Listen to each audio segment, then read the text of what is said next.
నాని ఎందుకు భయపడుతున్నారు? కేసుల మాట వినగానే ఆయన ఎందుకు ప్రెస్ మీట్లు పెడుతున్నారు?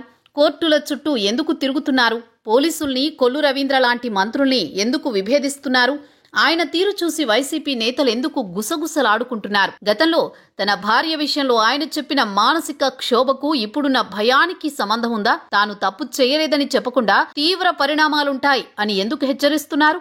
ఇంత గగ్గోలు పెడుతున్నా కనీసం బందర్లో ఆయనకు సానుభూతి ఎందుకు రావడం లేదు? పేర్ని నాని ఈ మధ్య తెగ ఉలిక్కి పడుతున్నారు. కారణం స్పష్టంగా చెప్పాలంటే ఆయన్ని అరెస్టు భయం తీవ్రంగా వెంటాడుతోంది. పలానా కేసులో అరెస్టు చేస్తారు అని న్యూస్లో రాగానే ఆయన హడావుడి పడుతున్నారు. ఇది కేవలం భవిష్యత్తు పరిణామాలపై ఉన్న ఆందోళన మాత్రమే కాదు, గతంలో ఎదురైన అనుభవాల నుంచి వచ్చిన అభద్రతాభావం కూడా అయ్యుండొచ్చనే చర్చ నడుస్తోంది.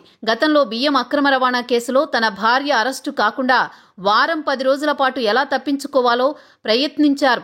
ఆ సమయంలో తాను మానసికంగా చచ్చిపోయానని ఆయనే స్వయంగా వెల్లడించారు. నిజానికి అక్కడే పేర్ని మానసికంగా కుంగిపోయారనిపిస్తోంది. ఆ మానసిక గాయం ఇంకా మానినట్టు కనిపించడం లేదు.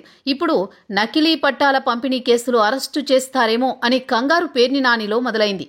అరెస్టు వార్తలు వినగానే ప్రెస్ మీట్లు పెట్టడం, కోర్టులకు వెళ్లడం, పోలీసుల్ని బెదిరించడం పేర్ని నానిలో మేకపోతు గాంభీర్యాన్ని కళ్లకు కట్టినట్టు చూపిస్తున్నాయి. ఆయనకు వ్యతిరేకంగా కేసులు బలంగానే ఉన్నా, అరెస్టు తప్పదనే సంకేతాలు వస్తున్నా కూడా పోలీసులపై ఒత్తిడి తెచ్చేందుకు న్యాయ వ్యవస్థ నుంచి ఊరట పొందడానికి అన్నట్లు ఎత్తుగడలు వేస్తున్నారు ఈ మాజీ మంత్రి. అంతేకాదు, మంత్రి కొల్లు రవీంద్రను హెచ్చరించడం ద్వారా రాజకీయంగా కూడా ఈ కేసును ఎదుర్కోవడానికి సిద్ధంగా ఉన్నానని చూపించుకోవడానికి ప్రయత్నిస్తున్నట్లు అర్థమవుతోంది. నిన్నటికి నిన్న సడన్ గా కార్యకర్తలతో మీటింగ్ పెట్టి గోడు వెళ్లబొచ్చుకోవడం చూస్తా ఉంటే ఈసారి తండ్రి కొడుకుల అరెస్టు తప్పదనే వార్తల్లో ఎంతో కొంత నిజం ఉందనిపిస్తోంది. ముఖ్యంగా ఎప్పుడూ వెటకారాలాడుతూ అదో మాదిరి వంకర నవ్వు నవ్వుతూ కనిపించే పేర్ని నానిలో ఇప్పుడు అరెస్టు చేస్తారేమో అనే భయం కొట్టొచ్చినట్లు కనిపిస్తా ఉందనేది రాజకీయ విశ్లేషకులు చెప్పే మాట.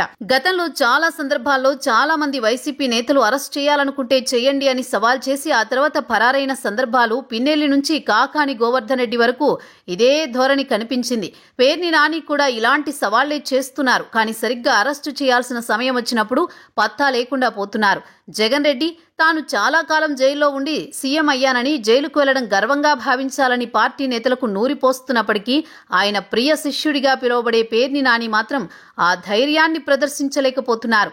జగన్ హయాంలో కొల్లు రవీంద్రను తప్పుడు కేసులో ఇరికించిన పేర్ని నాని దాదాపు 1.5 రోజులు ఆయన్ను జైల్లో పెట్టారు. ఇది గత ఎన్నికల్లో జనంలో నెగిటివ్ సంకేతాలను బాగా తీసుకువెళ్లింది. ఈ కక్ష సాధింపు వైఖరి కారణంగానే పేర్ని నానిని పాపమని కనీసం జాలి చూపించేవాడు కనిపించడం లేదట. సానుభూతి జనంలో అసలే లేదట. కర్మఫలం అంటే ఇదేనేమో. మొత్తంగా చూస్తే పేర్ని నానిలో అభద్రతాభావం కనిపిస్తా ఉంది. అందుకే ఈ లేనిపోని సవాళ్లు, అనవసర ఛాలెంజులు, ఒక్క వాత పెడితే 10 వాతలు పెడతా అంటూ బీరాలు పలకడం చూస్తా ఉంటే పేర్ని నాని ఎక్కడ అరెస్ట్ చేస్తారు అని లోలోపల భయంతో వణికిపోతున్నారనిపించక మానదు. ఎవరు చేసిన కర్మ వారనుభవించాల్సిందే. దీనికి ఎవ్వరూ అతీతులు కాదు. Mister Perni, now it's your turn.